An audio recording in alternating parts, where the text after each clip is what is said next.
السلام علیکم ورحمۃ اللہ وبرکاتہ۔ آج حضرت امیر معاویہ رضی اللہ تعالیٰ عنہ کے شان اقدس میں چند اشعار ہیں، وہ میں پیش کرنا چاہتا ہوں۔ بہت ہی الفاظ بہت عمدہ ہیں ماشاءاللہ، سننے میں بہت کانوں کو رس گھول دیتا ہے،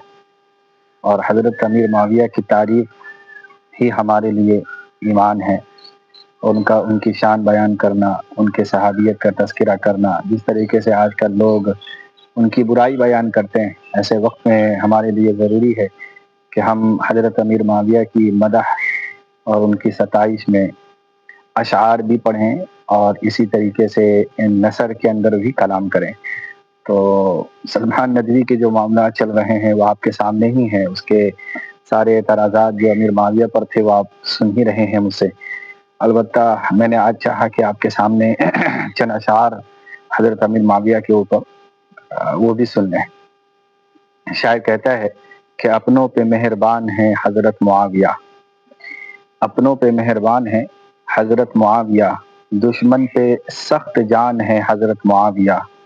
ہادی ہیں مہدی ہیں وہ بفرمان مصطفیٰ، ہادی ہیں مہدی ہیں وہ بفرمان مصطفیٰ،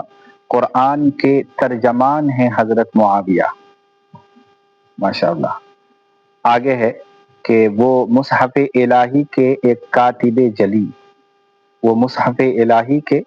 ایک کاتب جلی، واللہ کامران ہیں حضرت معاویہ، ہے کفر حیراں ان کی شجاعت کو دیکھ کر، ہے کفر حیراں ان کی شجاعت کو دیکھ کر، امت کے پاسبان ہیں حضرت معاویہ رضی اللہ تعالیٰ عنہ۔ آپ حضرات جھومیے اور الفاظ پر غور کیجیے، ماشاءاللہ بہت عمدہ ہے۔ وہ مصحف الہی کے ایک کاتب جلی، واللہ کامران ہیں حضرت معاویہ، ہے کفر حیراں ان کی شجاعت کو دیکھ کر، امت کے پاسبان ہیں حضرت معاویہ۔ جہاں اپنی وہ چھڑکتے ہیں حسن و حسین پر، حضرت حسن اور حضرت حسین پر، ان کی جو آپس کی محبت تھی اس کا تذکرہ کیا جا رہا ہے کہ کس قدر حضرت امیر معاویہ حضرت حسین اور حضرت حسین اور حضرت حسن کو اپنے سے قریب رکھتے تھے، کتنی عزت کرتے تھے، کتنا ادب و احترام کیا کرتے تھے۔ اس کا تھوڑا سا جھلک اس کے اندر دکھایا گیا ہے کہ جاں اپنی چھڑکتے تھے، اپنی جان کو نچھاور کرتے تھے ان کے لیے، جاں اپنی چھڑکتے تھے حسن و حسین پر، ہاں ایسے قدردان تھے حضرت معاویہ، ہاں ایسے قدردان تھے حضرت معاویہ، واللہ اکبر۔ آگے ہے کہ اس کا ٹھکانہ باغ ارم ہی بن جائے گا، اس کا ٹھکانہ باغ ارم بن ہی جائے گا، جس کے بھی صاحباں ہیں حضرت معاویہ، بلوائیوں کا خوف کرے کیوں ذرا سا ہم،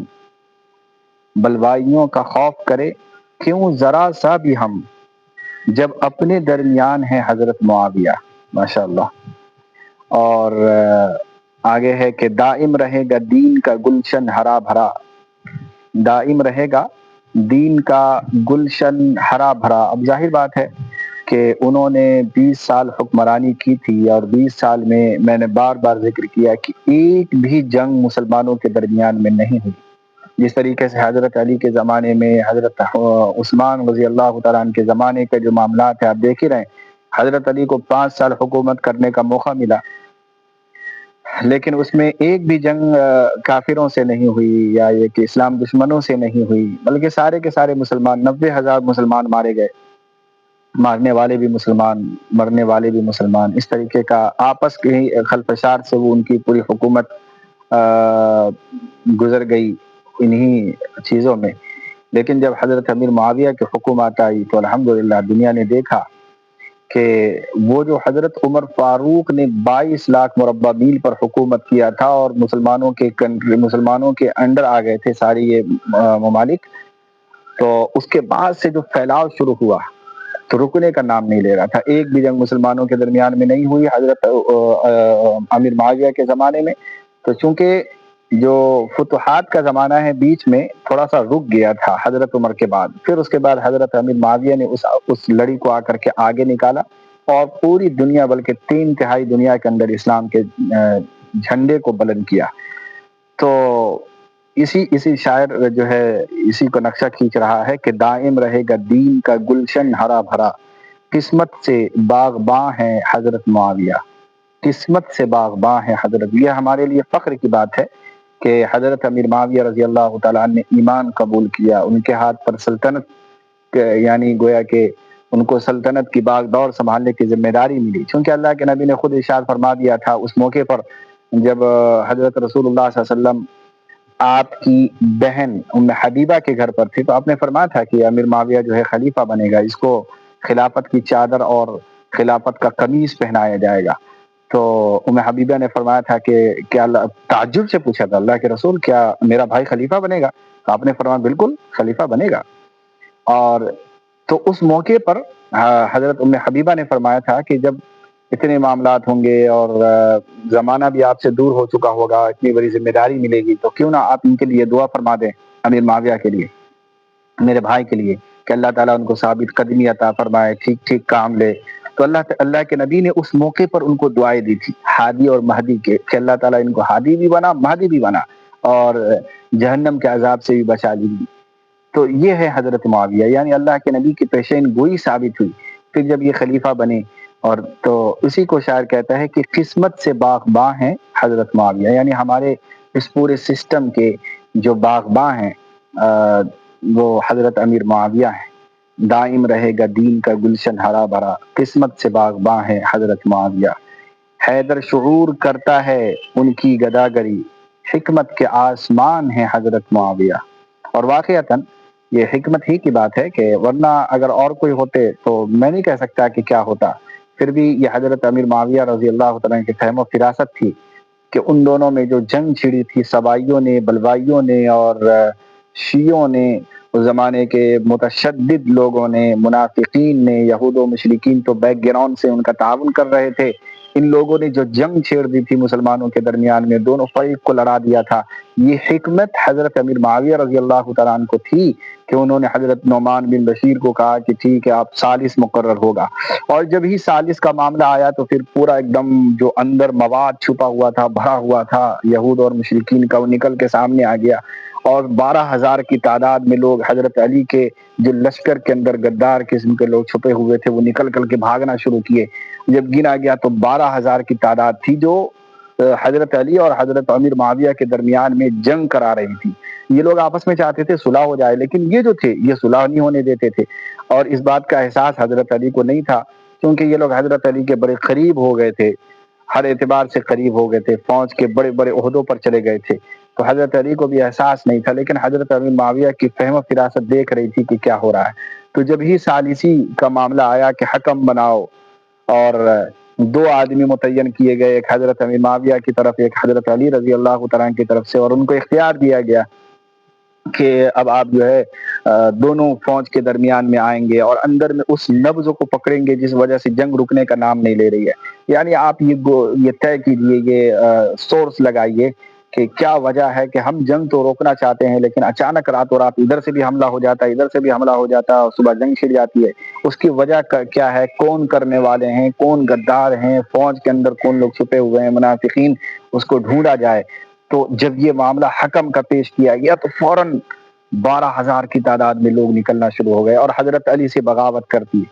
تو یہ وہ لوگ تھے جو منافقین تھے، جو اسلام کے دشمن تھے، اور حضرت امیر معاویہ کی فراست سے یہ لوگ پہچانے گئے۔ اگر یہ حکم نہ بناتے اور حکم کی بات پیشکش نہ ہوتی اور قرآن کو بیچ میں نہ رکھا جاتا تو حضرت علی، ظاہر بات ہے کہ حضرت علی نے قرآن کو دیکھ کر کے ہی کہا تھا کہ ٹھیک ہے ہم حکم پر فیصلہ کر لیں گے، تحکیم کر لیں گے، تحکیم کا معاملہ، ثالثی کا معاملہ۔ تو یہ سجھاؤ دینے والے اور یہ حکمت اپنانے والے حضرت امیر معاویہ ہیں، یہ پوری تاریخ کا حصہ، ہم بھی جانتے ہیں، ہر کوئی جانتا ہے، ہر کسی کی کتاب میں لکھا ہوا ہے۔ تو یہ ہے حضرت امیر معاویہ کی حکمت، اتنے بڑے جنگ کو انہوں نے ایک فراست سے روک دیا، اور پھر اس کے بعد جب ان کی خلافت قائم ہو گئی تو ایک بھی مسلمان قتل نہیں ہوا ہے مسلمانوں کے ہاتھوں، بلکہ پورا پھر اسلام جو ہے اس کی جو پھیلنے کی علامت ہے اسلام، کہ اسلام کا کام یہ ہے کہ پھیلے، اسلام اصل صورت میں آ گیا اور اسلام پھیلنا شروع ہو گیا۔ تو یہ ہے فراست معاویہ۔ تو اسی کو شاعر کہتا ہے کہ حیدر شعور کرتا ہے ان کی گداگری، حکمت کے آسمان ہے حضرت معاویہ۔ یہ غالباً رمضان حیدر کا شعر ہے، بہت عمدہ اشعار انہوں نے پڑھا، ماشاءاللہ، اللہ تعالیٰ ان کو جزائے خیر عطا فرمائے۔ تو یہ ہے مدح صحابی رسول حضرت امیر معاویہ رضی اللہ تعالیٰ عنہ کے۔ میں نے چاہا کہ صبح صبح اس پر بھی تھوڑا کلام ہو جائے اور آپ لوگ بھی محظوظ ہو جائیں۔ اشعار کے اندر بہت ساری چیزیں بیان کر دی جاتی ہے، وہ سوچنے اور سمجھنے کے لائق ہوتی ہے۔ اللہ رب العالمین سے دعا بھی فرمائے کہ اللہ تعالیٰ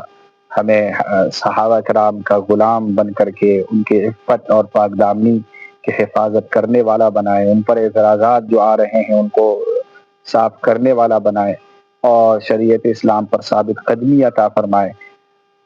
حضرت امیر معاویہ ہوں یا ان کے والد حضرت ابو سفیان رضی اللہ تعالیٰ علیہ اجمعین جیسے حضرات ہوں جن کے اوپر کیچڑ اچھالے جاتے ہیں، ان کا دفاع کرنے والا مجاہد بنائے، ان کا غلام بنائے۔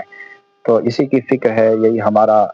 کام ہے۔ آپ سے بھی دعا ہے کہ آپ بھی کریں، یہ عبادت ہے اور عبادت سے کم نہیں۔ اس لیے ضرورت ہے اس امت کو کہ صحابہ کرام سے لوگوں کو جوڑا جائے، یہی ہمارے لیے آئیڈیل اور نمونہ ہے۔ اگر ہم صحابہ کرام کو چھوڑ دیں گے، صحابہ کرام کو پس پش ڈال دیں گے، تو نہ ہمارے پاس حدیث محفوظ مانی جا سکتی ہے، نہ قرآن کی آیتیں محفوظ مانی جا سکتی ہے، کیونکہ ان دونوں کا سلسلہ انہی لوگوں سے ہم تک پہنچا ہے۔ اگر ان کو ہٹا دیتے ہیں تو اسلام بے بنیاد رہ جائے گا، اسلام کی عمارتیں ختم ہو سکتی ہے، اسلام کا فاؤنڈیشن متزلزل ہو جائے گا۔ اس لیے ضرورت اس بات کی ہے کہ ہم صحابہ کو پکڑیں، صحابہ کی عزت کریں، اس کا ادب و احترام کریں، ان کے اور دیگر صحابہ کرام کے آپس میں جو محبتیں تھی، جو رشتہ داریاں تھی، جو قرابت داریاں تھی، اور ان کا اتحاد، ان کا اتفاق، کہ انہی کے اتحاد کی بدولت ہزاروں بلکہ لاکھوں کروڑوں لوگ مسلمان ہو جایا کرتے تھے، جب وہ ان کے اتحاد کو دیکھتے تھے کہ بھائی یہ لوگ تو مالی اعتبار سے بڑے کمزور ہیں، لیکن ان کا اتحاد ہے کہ یہ اپنے بھائی سے پہلے پانی پینا گوارا نہیں کرتے، اپنے بھائی سے پہلے کھانا کھانا گوارا نہیں کرتے، تو دیکھ کر کے مسلمان ہو جایا کرتے تھے۔ ایک نہیں ہزاروں مثالیں ایسی ہیں۔ لیکن آج کل کے بدماش قسم کے لوگ، ذلیل ترین لوگ آئے اور انہوں نے یہ کہنا شروع کیا کہ صحابہ ایسے تھے، صحابہ ایسے تھے۔ اور سوچنے سمجھنے کی بات ہے کہ ہمارے مدرسے کے اندر پڑھنے والا، ہمارے اہل سنت والجماعت کے گھر کی چوکری کرنے والا اور ان کا نوکر جب ایسی باتیں کرتا ہو تو ضرور تکلیف تو ہوگا ہی، لیکن اللہ کا فضل ہے وہ شخصیت دنیا سے جا چکی ہے۔ اب دعا فرمائے کہ اس کا جو یہ فتنہ جو اب تک دنیا میں موجود ہے، خصوصاً بر صغیر میں، اس کا بھی خاتمہ ہو اور صحابہ کا ڈنکا بجے، صحابہ کی عفت کی بات کی جائے، صحابہ کی عظمت کی بات کی جائے، اور صحابہ اور رسول اللہ صلی اللہ علیہ وسلم کے درمیان محبت کی بات کی جائے۔ انہی چند باتوں پر اجازت دی جائے۔ وآخر دعوانا ان الحمد للہ رب العالمین۔